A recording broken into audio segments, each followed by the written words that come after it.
Okay guys, welcome to our second video on our TCM's mentorship program. If you remember, I closed the first video talking about high probability trading setups in the markets, gap plays, breakout, pullback, support and resistance based trades.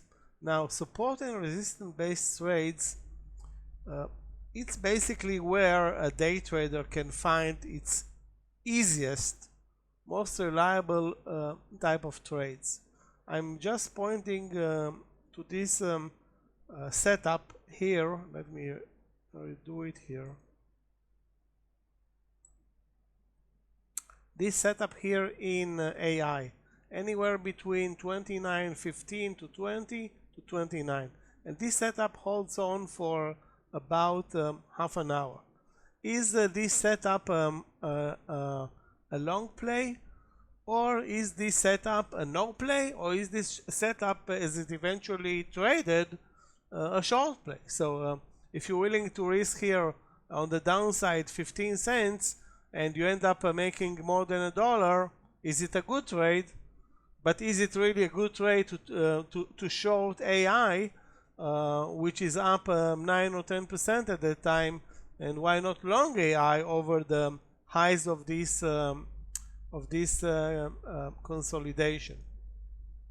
So what I'm saying here is that basically what we should look for when we are looking at this consolidation is the probability and the logic behind the trade. Is it logic to short AI? What's going on with the S&P or maybe the Nasdaq at the same period of time? If we have a twin stock, can we look at the twin stock and make the decision? Overall, is it right to trade counter the trend or not? That's one of the concepts that are behind this analysis. Again, sometimes the logic doesn't work out. That's why trading trades is so complicated. Okay, so let's move on to the topics of the second class. The second class is basically a more advanced setups, but we were going to deal with risk management and new trades review, position sizing strategies versus the account, and avoiding big losses. Avoiding big losses is, should I emphasize it? I think I talked about it already. Is basically the most important thing that makes or breaks a day trader. This is a level where if you getting into big losses and you are an excellent trader, but you let yourself go on some trades that turn to big losses, that's detrimental to the whole concept of day trading. So that's an important topic. Then we're going to talk about setting realistic stop losses and take profit targets. And let's move away from AI. Let's bring in CRWV, which is one of the most volatile stocks. Why is this still here? I don't know. Okay, one of the most volatile stocks in the market over the last 3 to 4 weeks. So why is CRW even here? Okay, first of all, is there an option to make money in CRWV? The answer is yes. Of course, the stock is up 200%. During this period, there were amazing long plays, and of course, there are short plays. The problem is that this stock is not shortable. So if you look at the short idea here, take a look, for example, at this breakdown level. That's like 118.50. Let me try it again.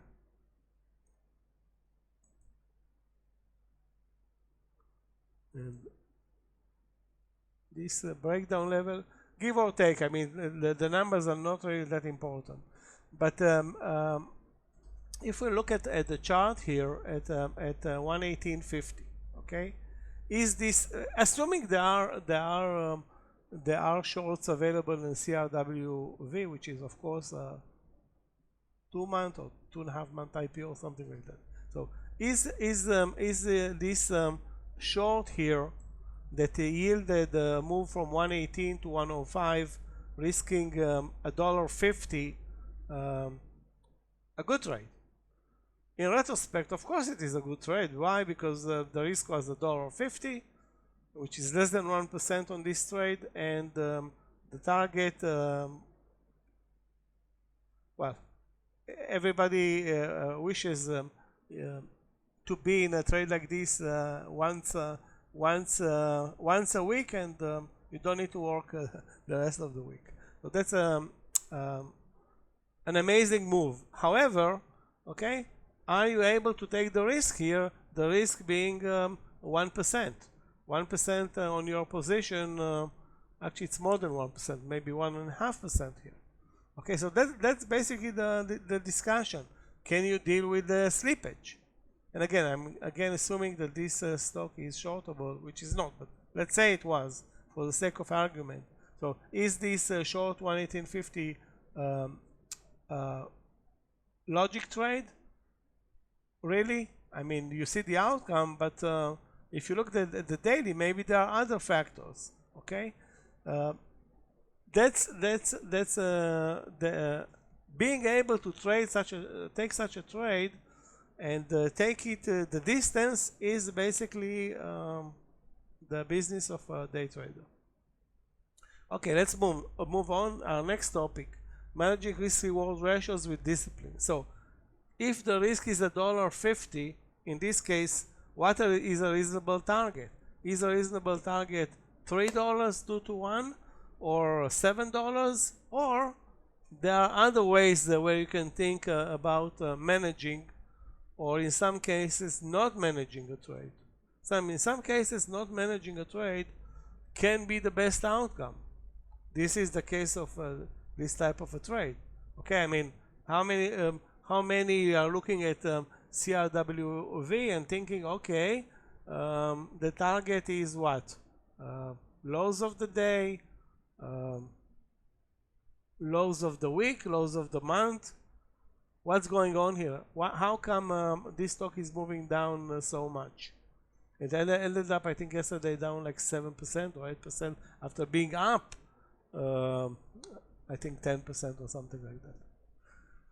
Again, you don't want to be on a losing side of this type of a trade. And again, if you are on a losing side of this type of a trade, you're going to pay dearly.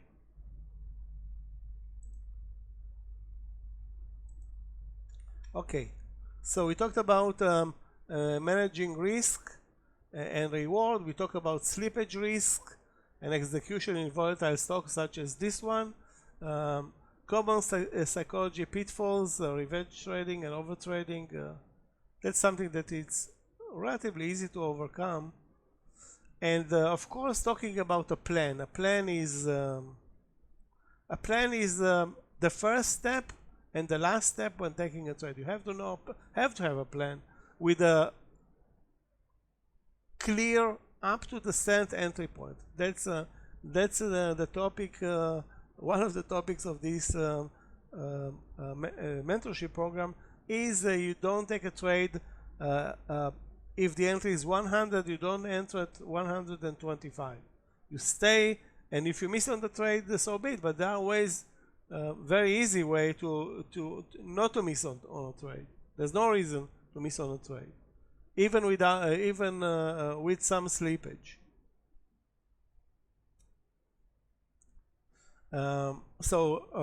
Do you have a pre-market and post-market routine, trading or not trading? I myself against any type of pre-market or post-market trading routine. After being hurt by trading earnings a lot in the past. Journaling and accountability is trivial, and developing mental resilience during drawdowns. But you can avoid that. Mental resilience is crucial to day traders, but eventually the market will break you if you are even if you are as mental resilient as Roger Federer, but you don't have the abilities of Roger Federer. I mean, Roger Federer or Djokovic could come back or are coming back from 5 sets down, but it's a different mentality when you're playing sports, when you are Michael Jordan. Most of the traders, we are not Michael Jordan. We are regular Joes. Okay, so that's why mental resilience is something that you need to avoid, and trust the charts. That's super important for a day trader, to take the emotion out of the game as quick and fast as possible, and trust the charts. And if the charts are lying, you'll end up with a small loss, and if the charts are doing the job, you can end up with a big winner. That's the concept here. Or let's take a look at BBY yesterday.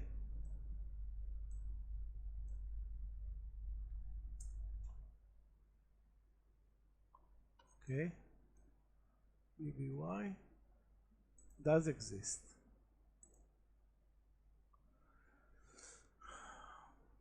What happened yesterday in BBY? Earnings, obviously.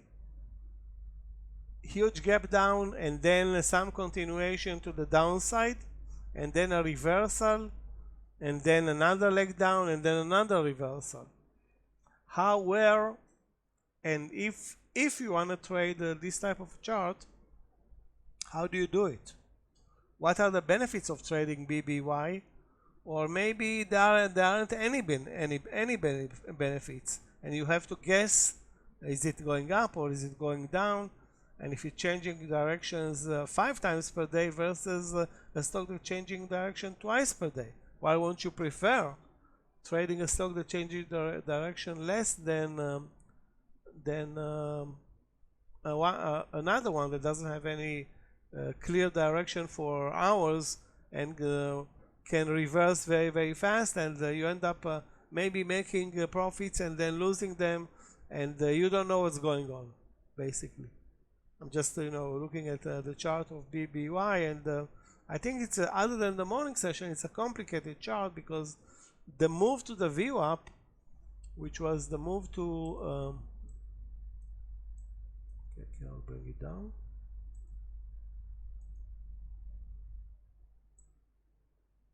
To this level here, around 65.80, 65.80 down from under 64.50, and then you expect the stock to, when the market is weak, you expect the stock to continue lower, and then it moves higher, breaks the round number, turns around, then moves down, and then moves up again, and leaves you a bit confused.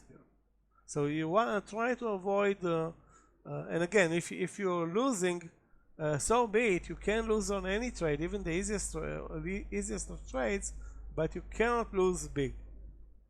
So that's the wrap up of